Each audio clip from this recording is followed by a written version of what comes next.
वालेकुम students, welcome to my YouTube channel. अगर आप मेरे चैनल पे न्यू हो तो प्लीज़ इसको सब्सक्राइब कर लीजिएगा और साथ में बेल आइकन पे भी क्लिक कर लीजिएगा ताकि स्टडी के रिलेटेड मैं जो भी वीडियो बनाऊँ आपको वो मिल सके। तो आज का जो टॉपिक है मेरा जिसमें मैं आपको बताऊँगी इम्पोर्टेंट इनकम टैक्स और सेल टैक्स के न्यूमेरिकल्स के बारे में। ठीक है, अगर इससे पहले इस चैप्टर को हमारे जो है इसको स्टार्ट करने से पहले ये जो आपकी स्क्रीन के ऊपर सारे जो से हैं थंबनेल शो हो रहे हैं, मैंने आपके बीकॉम और पार्ट 1 और पार्ट 2 के और 9th के स्टूडेंट्स के लिए कुछ जो सी वीडियोस बनाई हुई हैं इंपॉर्टेंट, वो अगर आप देखना चाहें तो आप जाके देख सकते हैं।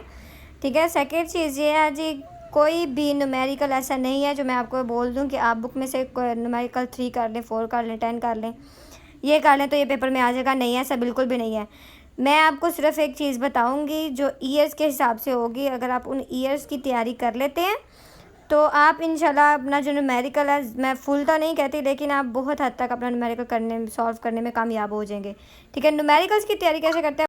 अच्छा, होता क्या है न्यूमेरिकल, वो 5 ईयर्स जो मैं आपको बताने लगी हूँ, अगर आप उन ईयर्स के हिसाब से अपने पेपर की तैयारी करते हैं, उन न्यूमेरिकल्स को अगर आप समझ लेते हैं, बिल्कुल अच्छे तरीके से उनकी प्रैक्टिस करते हैं, जैसे कि आपको पता है practice makes a man perfect, तो अगर आप उन न्यूमेरिकल्स की तैयारी करते हैं 5 ईयर्स के न्यूमेरिकल की, तो आप अपना पेपर जो है पेपर में न्यूमेरिकल करने के मतलब 50, 60, 70% आप जो है अपना न्यूमेरिकल करने में कामयाब हो जाएंगे। ये 5 ईयर मैं क्यों बोल रही हूँ आपको, क्योंकि इनमें एक दो ऐसी ट्रांजैक्शन होती है कि जो है ना आपको वो अगले साल में ना दोबारा रिपीट करता है। ठीक है, अगर एक लेस आई है ना आपको चीज़ न्यू, मतलब आपको नहीं पता ये टैक्सेबल है या नहीं है टैक्सेबल, इसका क्या सारा फॉर्मेट है, मतलब कितना % टैक्स लेना है, लेना भी है या नहीं लेना, तो वो आप जो है वो अगले साल में भी वो देता है। जब आप पिछले साल में से आपने पढ़ा हुआ होगा, उसको समझा हुआ होगा, तो अगर आपके साल में आता है वो चीज़ तो आप उसको अटैम्प्ट करने में कामयाब हो जाओगे। ठीक है, अब वो 5 ईयर्स हैं कौन से? वो हैं 2015, 17, 19, 20 और 21।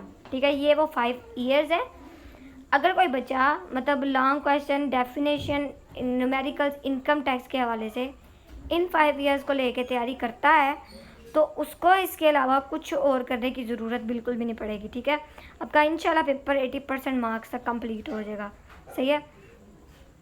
अब सेकंड चीज़ क्या है कि अगर आपने पेपर में कंपलसरी होता है इनकम टैक्स का न्यूमेरिकल करना। ठीक है, सेल टैक्स का आप न्यूमेरिकल छोड़ सकते हैं।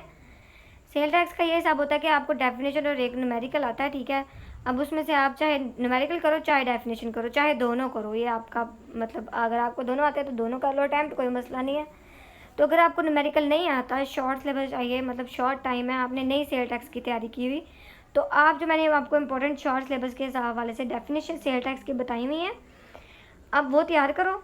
ठीक है, उसके बाद न्यूमेरिकल नहीं आता तो नहीं करें सेल टैक्स का, वो कंपलसरी नहीं होता। इनकम टैक्स का कंपलसरी है।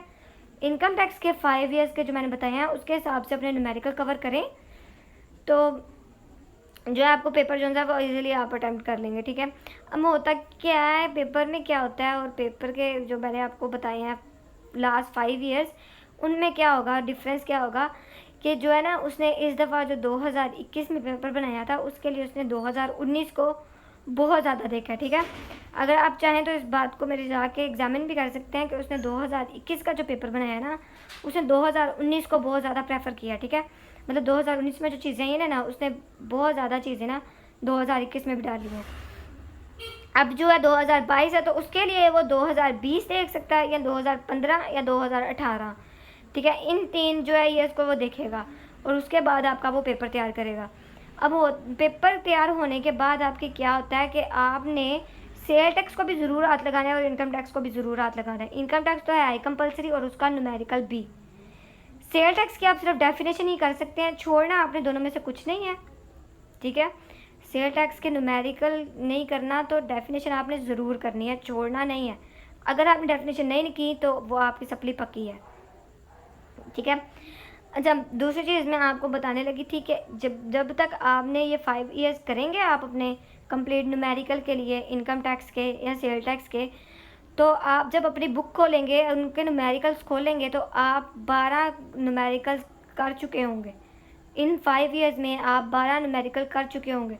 इससे आगे भी बहुत ज़्यादा चीज़ें होंगी जो आपने कर ली होंगी। ठीक है, सबसे पहले आपको वो जो है ट्रीटमेंट होते हैं ना, टैक्स ट्रीटमेंट, वो सारे आने चाहिए। ठीक है, कन्वेंस पे क्या हिसाब है, मेडिकल पे क्या हिसाब है, लोन पे क्या हिसाब है, रेजिडेंट नॉन रेजिडेंट क्या हिसाब है, individual salaried non salaried person पे, हर चीज़ आपको ट्रीटमेंट आनी चाहिए। जब आपको ट्रीटमेंट आ गया तो आपको जो है न्यूमेरिकल करना आ गया, ठीक है। हर चीज़ को आपने मतलब वर्ड बाय वर्ड समझना है और उसको सॉल्व करना है। उसके बाद सेकंड चीज़, अगर किसी बच्चे को शॉर्ट सिलेबस चाहिए इनकम टैक्स का और सेल टैक्स की डेफिनेशन और क्वेश्चंस के हवाले से, तो उसका मैंने वीडियो नई भी अपलोड की हुई है, आप वहाँ से चैनल से जाकर वहाँ से देख सकते हैं शॉर्ट सिलेबस। और उसके बाद ये जो आप थंबनेल सामने देख रहे हैं इनके बारे में मैंने वीडियोज़ बनाई हुई है, वो भी आप जाकर देख सकते हैं। अच्छा, अब मेरा जो मैंने आपको 5 ईयर्स बताए हैं वो मैं आपको बताना भूल गई हूँ कि जो पंजाब यूनिवर्सिटी से ज़्यादा बच्चे दे रहे हैं ना पेपर, ये उनके लिए बेस्ट है, मतलब उनके लिए ही बेस्ट है ये सबसे ज़्यादा। हाँ, दूसरी यूनिवर्सिटी अगर आप देख रहे हो तो आपके लिए भी बेस्ट है, लेकिन आपसे ज़्यादा जो सा उनके लिए बेस्ट है पंजाब यूनिवर्सिटी के लिए, ठीक है। और सेकंड चीज़, मैं ऑनलाइन है जो है स्टडी करवाती हूँ। अगर कोई लड़की इंटरेस्टेड है तो वो मुझसे कांटेक्ट कर सकते हैं इंस्टाग्राम पे, आपको लिंक नीचे डिस्क्रिप्शन में मिल जाएगा। काइंडली प्लीज़ इस वीडियो को ज़्यादा से ज़्यादा शेयर कीजिएगा, लाइक कीजिएगा, कमेंट कीजिएगा अगर आपको पसंद आए तो। आई होप सो आप इसकी मदद से अपना पेपर अच्छे तरीके से अटैम्प्ट कर सकेंगे शॉर्टेज ऑफ टाइम की वजह से, ठीक है। तो ओके जी, अल्लाह हाफिज़।